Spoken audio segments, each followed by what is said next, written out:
Hi guys, welcome back to my channel and welcome to a new video. Today I'm going to show you all the books that I got at my city's annual book fair, and I'm going to share some thoughts because I wasn't really that happy this year. So for those of you who don't know, I am from Portugal. We have two big book fairs. We have a lot of them, but we have two big ones. The one in Lisbon, which started I think a week before this one, and the one in Porto. I'm from Porto, so I always go to that one. And it's always great, but this year I wasn't really happy with it. But I'm going to show you the books first and then I'll tell you why. I got two used books and two new ones. It's really cool because they have open and closed stands, and they also have new and second-hand book stands. And so you can get a lot of books for a really reasonable price, and you can get a lot of books that you can't find anymore in bookshops for some reason. So the first one that I got, it wasn't the first one, but this is a second-hand book, Cousin Henry by Anthony Trollope. I really like this edition. This is a penguin edition. I don't have any of these orange ones. I have other orange penguins, but they're not the same. And I honestly got this because I wanted to get something by Trollope. I have 3 books and I had some titles on my phone, but I couldn't find any of them, so I decided to pick this one up. As far as I can tell, this is about Henry, whose uncle passes away and leaves him his estate. But there's this other possible heir, and so I think there will be some sort of family drama here. It's quite short. It is 280 pages long. It's on the short side, and it was €3. I don't know if you can see. Probably not. This was €3, so really affordable. On the same stand, I also got Winter in Madrid by C.J. Sansom. I always switch the N and the M for some reason. And this is set in the 1940s after the Spanish Civil War. I'm a big fan of historical fiction, and there's this blurb here that says, if you like Sebastian Faulks, you'll love this. And I love Sebastian Faulks, so I thought, why not? 1940s, after the war, just, yeah, sure, let's go. After the Spanish Civil War, but it is set during the Second World War. And then I got 2 new books. These editions, these are Wordsworth classics, and these editions in Portugal are usually €4, €4 something. They were on sale. I had 20% off each, so they ended up being €3 or something. The first one that I got was the Pickwick Papers by Charles Dickens. This cover is okay, but the next one is not. I also got The Count of Monte Cristo by Alexandre Dumas.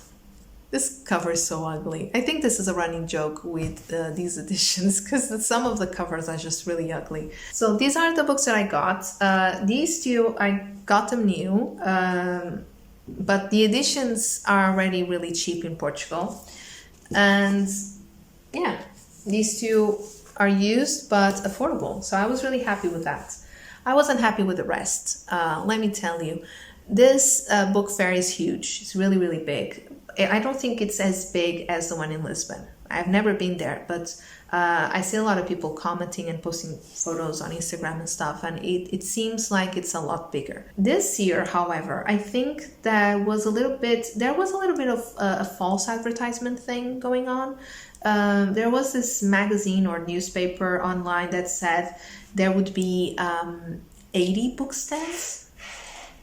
I don't think if they were counting the food stands as well, there were not 80 book stands there, not even close to 80. And then there were a lot more closed stands than open stands, meaning that you can't walk in and browse. And that annoys me a little bit because if it's closed, you have to ask the person who's working there to get you the books on the bookshelf, and you know there are a lot of people around you. Even if you go during the week, it's always packed. It's really, really busy, and for me that doesn't work. And then the prices. Books in Portugal are already super expensive in my opinion. When we had, I don't know if it was during the second or the first lockdown, I think it was the first. you could only buy essential things, right? And everybody around Europe, like every other country in Europe, established that books are essential. Portugal didn't. And we actually got a letter from Brussels asking us to rethink the way we were doing things, because for a lot of people, books are all they have.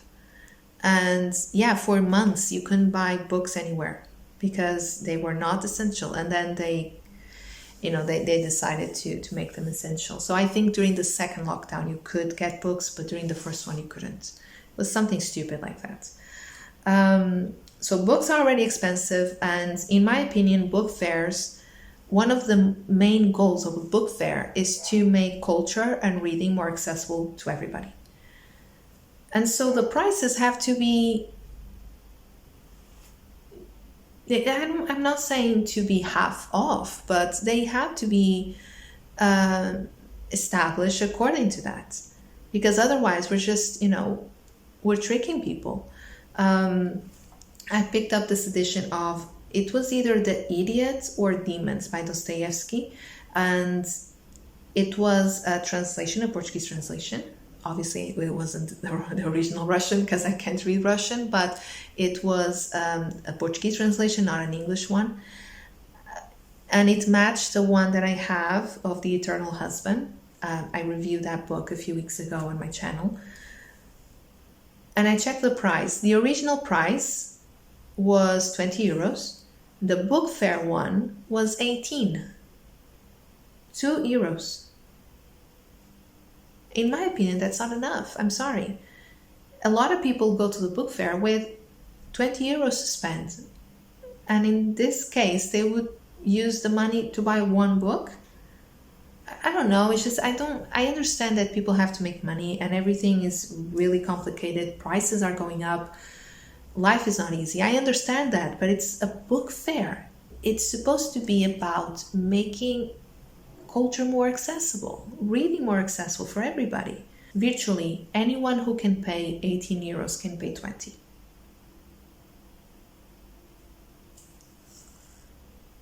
Not everyone can pay 18. And this book is new, I understand all of that, but the prices were ridiculous. And it's not just with new books. I went to this used book stand. I've been going there every year. In the last few years, I found them. I actually get emails from them. They are not from Porto, they come from a different city. And I went there because I wanted to get books by John Grisham. And last year I got this one. Last year I got The Rainmaker. The spine is a little bit broken. This edition is from the 90s, but it's really good. It's still in really good condition.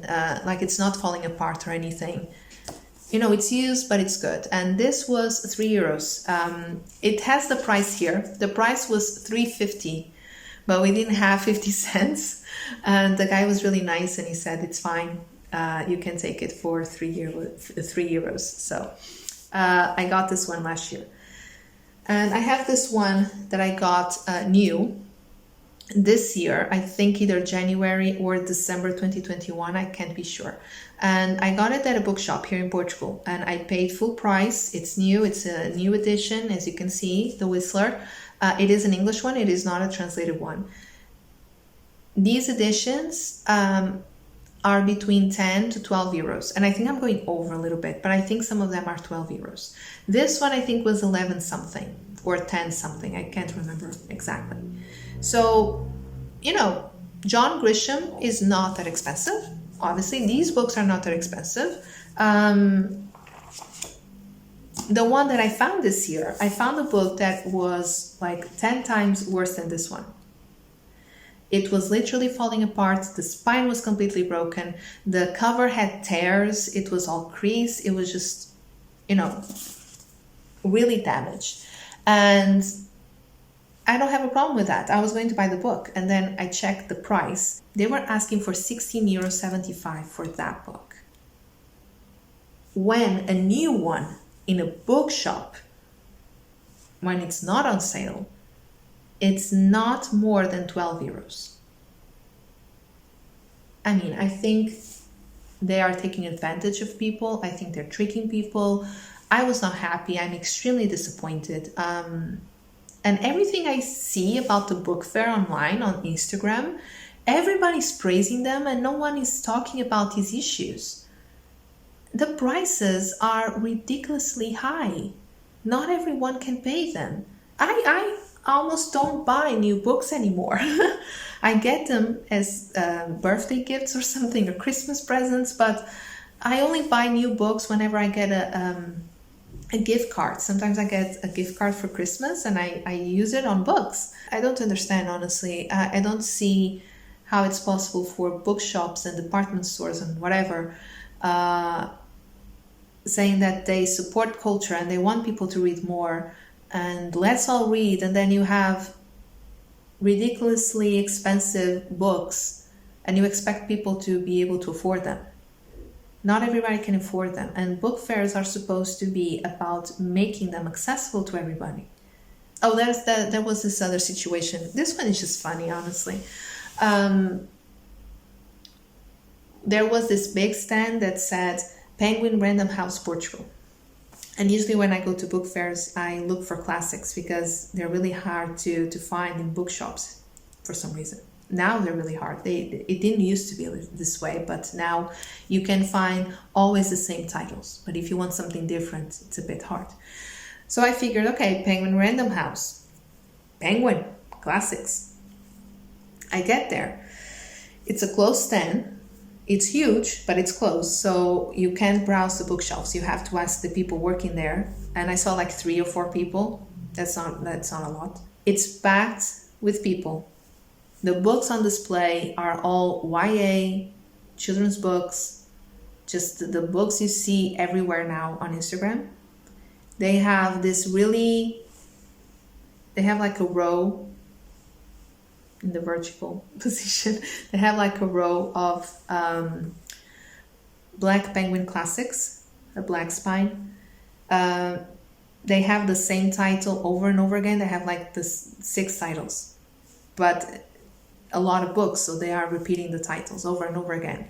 And most books on display and most books on the bookshelf, they're not published by Penguin. They're published by other publishing houses that are owned by Penguin. So the stand says Penguin Random House Portugal. You get there and there are virtually almost no books published by Penguin. You have those classics that I've mentioned, and then you have, I don't know, some YA stuff like romance, YA stuff. And then all the others, and this is a huge stand, all the others are published by different publishing houses. I was really upset this year. I was really annoyed. I'm really happy with the books I got. Really, really happy. Got 3 classics and historical fiction, a historical fiction novel, which I love. So I'm very excited. I'll include some clips from the fair so you can see it. It's really nice. It's outdoors. You know, the weather was really cool, and it was a nice way for us to spend our Saturday morning. But it's just sad that I always have a lot of good things to say about this fair, and it's sad to see it go down this way. I'm really sorry, but I really had to say something. I needed to get this off my chest. So let me know if you have visited this book fair in particular, or if not, let me know if book fairs near you have this issue as well. Okay, let me know if you have read any of these books, if you want them or not. Let me know if you know about this one, Winter in Madrid. I'm very curious. I might read this one this winter and just match the season with the book. And that's it for me. So I'll talk to you very, very soon. I'll see you on my next video. Bye.